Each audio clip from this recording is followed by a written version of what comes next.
All right, today we're going to dive into a pretty wild thought experiment, one that completely reimagines the political and demographic map of the United States. Now, I know it's a hypothetical scenario, but it's actually grounded in a real trend that's happening right now, one that could literally reshape the nation as we know it. So let's get into this great realignment. So let's just kick things off with a huge question. What would actually happen if over 41 million people in the US just decided, that's it, we're moving, and all headed to the same region? I mean, the sheer scale of a migration like that, the consequences would be absolutely massive, totally redrawing the country forever.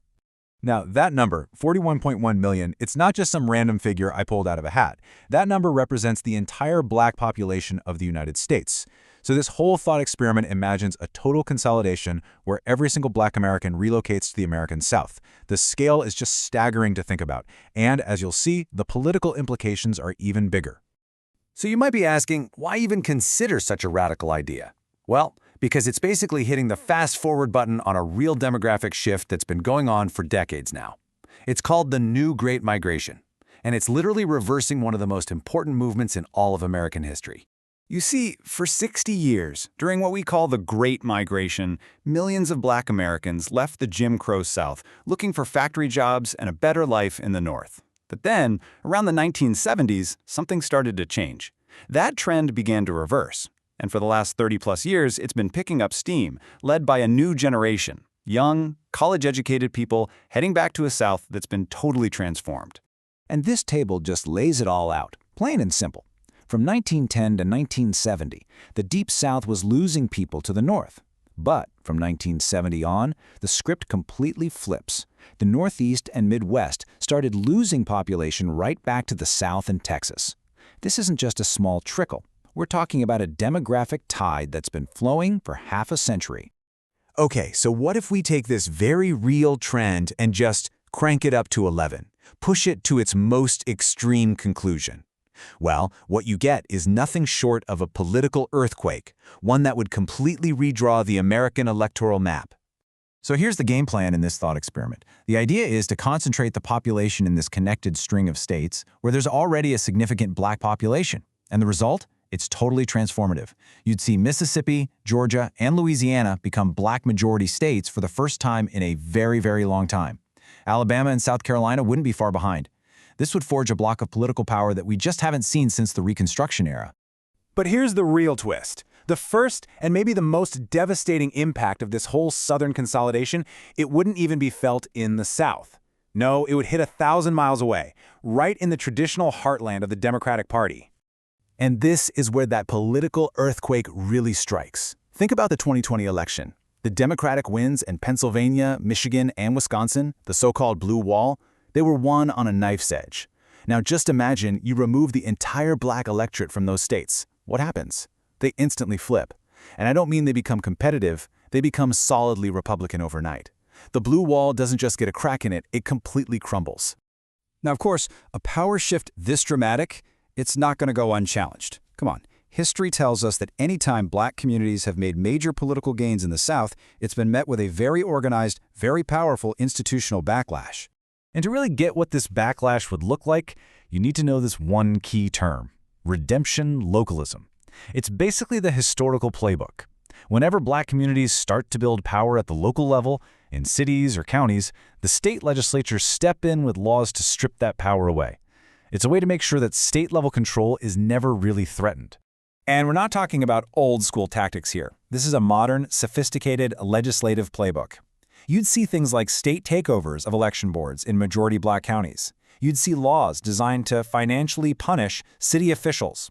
You'd see aggressive redistricting that bleaches districts to water down black voting power. And you'd see a lot of preemption, where a state law just cancels out any progressive policy passed by a city. And what makes all of this even more possible is that the federal guardrails have gotten a lot weaker. Back in 2013, the Supreme Court's Shelby County decision basically removed the federal government's power to pre-approve voting law changes in these states. So that really opened the door for exactly the kinds of tactics we're talking about. So, okay, beyond the immediate election battles and the inevitable backlash, let's zoom out. This kind of realignment would fundamentally reconfigure the entire nation. It would shift the centers of gravity for everything, both economically and politically. Power in Congress, it's a zero-sum game, right? It's all based on population. So if you move over 20 million people from the North and Midwest down to the South, you'd create an absolute congressional juggernaut. We're talking about the South gaining up to 35 seats in the House, while the Northeast and Midwest would lose a combined 30 to 40. The South would basically run the House of Representatives. And a huge driver behind this real-life migration is money, the economic opportunity. The Black median income in southern hubs like Atlanta is way higher than it is in northern cities like Chicago and Detroit. So this new Great Migration is really a search for prosperity. It's a move away from the deindustrialized Rust Belt and toward the economic promise of the new Black Mecca in the South. So you'd have this wild, two-sided economic coin. On one side, the South would see this massive fiscal rebirth, just fueled by 41 million new consumers and workers. But on the other side, in the North, cities like Detroit and Philadelphia would face an existential crisis, a total collapse of their tax base. You'd probably see a wave of cities going bankrupt. In this completely new reality, both political parties would be forced to just reinvent themselves. The Democratic Party we know today, its center of gravity would shift entirely to the Black South, focusing on things like federal intervention and maybe even reparations. Meanwhile, the Republican Party would have to consolidate its power in this new Red North, probably becoming a party of economic protectionism for the working class left behind. So, at the end of the day, what are we left with? The ultimate result of this thought experiment is basically the end of the American political landscape as we've known it for the last 75 years. The country would go back to a kind of stark, 19th century-style sectionalism, divided into two really distinct geopolitical blocks, a blue South and a red North, each with its own culture, its own economy, and its own ideology. And all of that leaves us with one final, massive question to chew on. Would this great realignment, this really audacious play for political power and self-determination, would it ultimately reforge the nation by finally centering the Black experience? Or would it create a nation so deeply fractured by these new sectional divides that it couldn't even hold itself together anymore? That's really the question at the very heart of this whole thing.